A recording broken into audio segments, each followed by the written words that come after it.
শুভেচ্ছা আমন্ত্রণ খেলাধুলা নিয়ে ইন্ডিপেন্ডেন্ট টেলিভিশনের নিয়মিত আয়োজন যত খেলায় সাথে আছি ফেরদৌস ইসলাম। আর শুরুতেই জানাবো শিরোনাম। 5 মাস পর টেস্ট খেলতে নামছে বাংলাদেশ। সিলেটে জিম্বাবুয়ের বিপক্ষে লড়াই শুরু কাল সকাল 10টায়।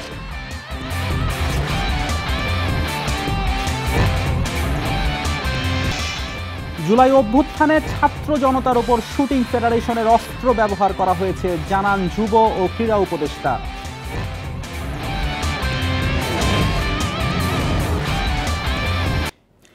নারী ওয়ানডে বিশ্বকাপে কোয়ালিফাই করল বাংলাদেশ। শেষ ম্যাচে পাকিস্তানের কাছে 7 উইকেটে হারের পরও নেট রান রেটে এগিয়ে মূল পর্বে টাইগ্রেসরা। থাইল্যান্ডের বিপক্ষে বড় ব্যবধানে জিতেও লাভ হয়নি উইন্ডিজের।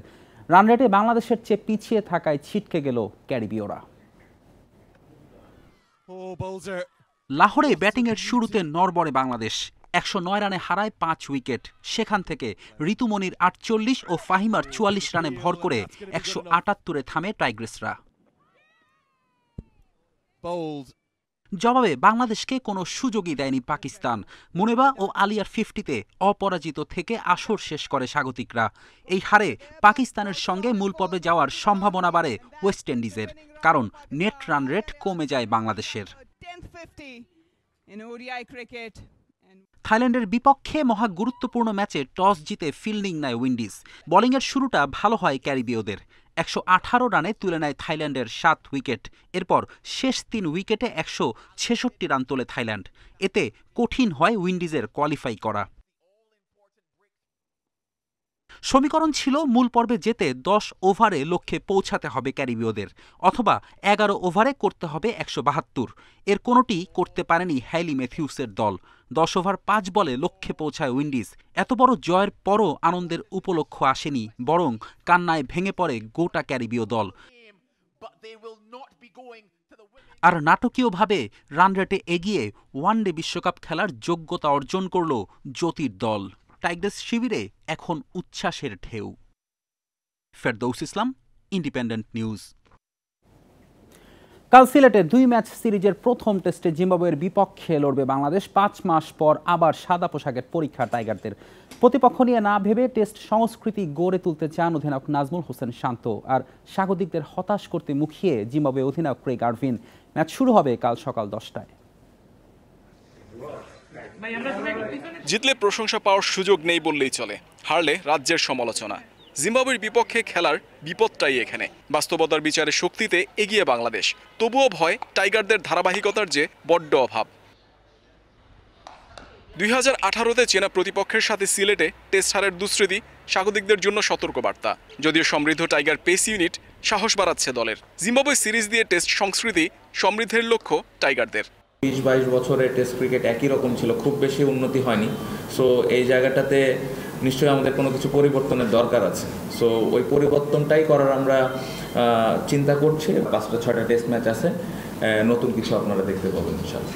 আঙুলের চোট অনেকটাই সেরে গেছে মিরাজের। একাদশ সাজাতে শান্তর মধুর বিড়ম্বনা কিপারদের নিয়ে। কিপিং অপশনে অঙ্কনের চাইতে জাকের এগিয়ে। পেস ইউনিটে নাহিদ হাসানের সঙ্গী হতে পারেন অভিষেকের অপেক্ষায় থাকা তানজিম। কম্বিনেশনটা আসলে সবাই খেলার জন্য প্রস্তুত আছে। অ্যাজ ইউজুয়াল এই উত্তর অনেকবার দিয়েছে। আমার মনে হয় খুবই হেলদি একটা কম্পিটিশন। আমার মনে হয় স্পেশালি যারা উইকেট কিপিং করবেন। বাংলাদেশের পেস ইউনিটকে সমীহ করলেও নিজেদের পেসারদের নিয়ে স্বপ্নবাজ জিম্বাবুয়ে। আবহাওয়ার সুবিধা নিয়ে মুজারাবানি এনগারাভারা হয়ে উঠতে পারেন ভয়ঙ্কর। শান্ত মুশফিকদের শক্ত পরীক্ষা নিতে চায় অতিথিরা। উইকেট দেখে স্পোর্টিং মনে হয়েছে। বাংলাদেশের কন্ডিশনে খেলে অভ্যস্ত আমরা। আশা করি ম্যাচ প্রতিদ্বন্দ্বিতাপূর্ণ হবে। বিপদের বন্ধু হলেও জিম্বাবুয়ে বাংলাদেশের প্রতিদ্বন্দ্বিতা এক পেশে নয়। টেস্টে 2 দলের 18 দেখায় টাইগারদের জয় 8টি, 1 ম্যাচ কম জিতেছে রোডেশিয়ানরা। জিম্বাবুয়ের বিপক্ষে খেলা ছাপিয়ে শান্তদের মনোযোগ খেলার ধরন ও মানসিক পরিবর্তনে। ড্র নয়, জয়ের জন্য খেলবে বাংলাদেশ। টাইগারদের বদলে যাওয়ার মিশন শুরু সিলেট টেস্ট থেকে। মুহাম্মদ নাজিম, ইন্ডিপেন্ডেন্ট নিউজ, সিলেট আন্তর্জাতিক ক্রিকেট স্টেডিয়াম, সিলেট। নাহিদ রানাকে নিয়ে জিম্বাবুয়ে শিবিরের মন্তব্যের জবাব দিয়েছেন বাংলাদেশ অধিনায়ক নাজমুল শান্ত। বলেছেন, তরুণ এই পেসার কেন বাকিদের চেয়ে সেরা ম্যাচে টের পাবে জিম্বাবুয়ে। অন্যদিকে তাকে সামলাতে ভিডিও বিশ্লেষণের বিষয় সামনে এনেছেন সফরকারী দলের অধিনায়ক। This time there's a little bit more grass and জোরে বল করতে পারে বিশ্ব ক্রিকেটে এমন বোলার এখন অনেক আছে, আর বোলিং মেশিনে এর চাইতে বেশি গতির বল অনুশীলন করা যায়। mainly surface. নাহিদকে নিয়ে শন উইলিয়ামসের খোঁচা, টাইগার পেস সেন্সেশনকে পাত্তা দিচ্ছে না জিম্বাবুয়ে। সেখান থেকেই শুরু কথার লড়াই, যা তাতিয়ে দিয়েছে শান্তকেও। এই প্রসঙ্গে বাংলাদেশ অধিনায়কের জবাব, ম্যাচের দিন টের পাবে অতিথিরা। কালকে ম্যাচে যখন নাহিদ বল করবে আর অপোনেন্ট যখন ব্যাটিং করবে, তখন আপনি তাদের বডি ল্যাঙ্গুয়েজ দেখলেই বুঝতে পারবেন যে নাহিদ রানা কত জোরে আসলে বল করে এবং হাউ এক্সট্রাঅর্ডিনারি হি ইজ। নাহিদের সাথে শান্তর সখ্যতা দীর্ঘদিনের, একসাথে খেলেছেন রাজশাহী বিভাগেও। তখন থেকেই শান্তর একটাই নির্দেশনা, যা সিলেট টেস্টেও অনুসরণ করবেন নাহিদ। যখনও কিছুই খেলেনি, একাডেমিতে প্র্যাকটিস করতো, তখন থেকেই চিনি। সো তখন থেকে এখন পর্যন্ত একটা মেসেজই দেওয়া হয়েছে যেন ও 140+ বল করে। সো এখন পর্যন্ত ওই মেসেজটা ক্লিয়ার, এবং আমি আশা করব যে আগামীকালকে যদি ওর খেলার সুযোগ আসে তাহলে ও যেন 140+ বল করে। আরভিন অবশ্য উইলিয়ামসের মতো আক্রমণাত্মক নন। নাহিদকে সমীহ করলেন জিম্বাবুয়ে অধিনায়ক। আমরা ওর ভিডিও ফুটেজ দেখেছি, অনেক জোরে বল করতে পারে। আমরা ওকে নিয়ে পরিকল্পনা করছি। নাহিদের গতির ঝাঁজ এখনও টের পায়নি জিম্বাবুয়ে। রোডেশিয়ানরাও হয়তো সিলেট টেস্ট থেকে ধারণা পাবে কেন বিশ্ব ক্রিকেটে নাহিদ আলোচিত নাম। মুহাম্মদ নাজিম, ইন্ডিপেন্ডেন্ট নিউজ, সিলেট আন্তর্জাতিক ক্রিকেট স্টেডিয়াম, সিলেট। বিসিবির দুর্নীতি নিয়ে দুদকের তদন্তের অগ্রগতি এখনও জানা যায়নি, তবে সব ধরনের সহযোগিতা করছে বিসিবি, জানিয়েছেন সভাপতি ফারুক আহমেদ। আরও বলেছেন, প্রিমিয়ার লিগে ফিক্সিংয়ের ঘটনা প্রমাণ হলে কড়া শাস্তি দেয়া হবে। দেশের ইতিহাসে প্রথমবার বিসিবিতে দুর্নীতির অভিযোগ খতিয়ে দেখতে অভিযান চালায় দুদক, যা দেশ ও দেশের বাইরে ভাবমূর্তিকে সংকটে ফেলেছে। 3টি নির্দিষ্ট অভিযোগে সেই অভিযান চালানো হয়। বিষয়টি নিয়ে পরিচালকদের কাছে কিছু জানা যায়নি। কয়েকদিন পর মুখ খুললেন বিসিবির সভাপতি। তদন্তের অগ্রগতি কি সেটা জানা নেই, তবে বোর্ডের সবাইকে সঠিক তথ্য তুলে ধরে তদন্তে সহযোগিতা করার নির্দেশ দিয়েছেন ফারুক আহমেদ। তো আমার মনে হয় যে নিশ্চিত তারা কোনো সুনির্দিষ্ট কোনো অভিযোগের ভিত্তিতে এসেছেন, কেউ না কেউ অভিযোগ করেছে। আমার মনে হয় যে বোর্ড থেকে সর্বাত্মক সহযোগিতা করা হবে, যেই কাগজ তারা চেয়েছেন। আমাদের অলরেডি কাজ শুরু করেছে আমাদের সিইও, তাকে আমি বলেছি যে ওরা যে যা যা কোয়েরি দিয়ে গেছে ওটাকে যাতে ফুলফিল করে, এটা এক। আর এই মুহূর্তে এক্স্যাক্টলি বলা যাবে না এক্স্যাক্টলি তারা অনুসন্ধানটা কতদূর, ওনারা সময় বলে দিবে কতটা অনুসন্ধান হবে। শাইনপুকুর গুলশান ক্লাবের ম্যাচে 2 ক্রিকেটারের আউটের ধরনে ফিক্সিংয়ের অভিযোগ উঠেছে। বিসিবি সভাপতিও দেখছেন সন্দেহর চোখে, সঠিক তদন্ত করে শাস্তির আশ্বাস দিলেন। আমার মনে টেকনিক্যাল কমিটি একটা কমিটি আছে, আমি এসেছি 2-3 দিন হয়েছে। তো এর মধ্যে আমরা চেষ্টা করবো এটার একটা ইনভেস্টিগেশন করে যাই, যেটা হয় যদি ইনভেস্টিগেশনে কিছু পাওয়া যায় ডেফিনেটলি শাস্তির ব্যবস্থা করবো। বাংলাদেশ জিম্বাবুয়ে সিরিজ আলোচনায় সম্প্রচার ইস্যুতে বেসরকারি কোনো টিভি আগ্রহ না দেখানোয় শেষ পর্যন্ত বিনা খরচে দেখাবে বিটিভি। তবে কি ক্রিকেটের ব্র্যান্ড ভ্যালু কমে গেল? আমার কথা টেরেস্ট্রিয়াল আপনি অ্যাটলিস্ট মানুষের কাছে পৌঁছাবে খেলাটা, এটা খুব ইম্পর্টেন্ট। প্রথম আমি জাস্ট অন্যভাবে দেখি আর কি। আর এখনও কথা চলছে অন্য কোনো টিভি যদি আমরা পাই দিব। এটা আসলে যদিও সময় নাই, আজকে খুব তাড়াতাড়ি করবো কিনা, যদি এই ম্যাচ কোনোভাবে আমরা নাও দেখাতে পারি, নেক্সট ম্যাচ আমাদের চেষ্টা চলছে আর কি। সংকট কাটাতে দ্রুতই দেশি বিদেশি কোম্পানির কাছ থেকে 2.5 বছরের জন্য সম্প্রচার দরপত্রের আবেদন চাওয়া হবে। Mazharul Islam, independent news.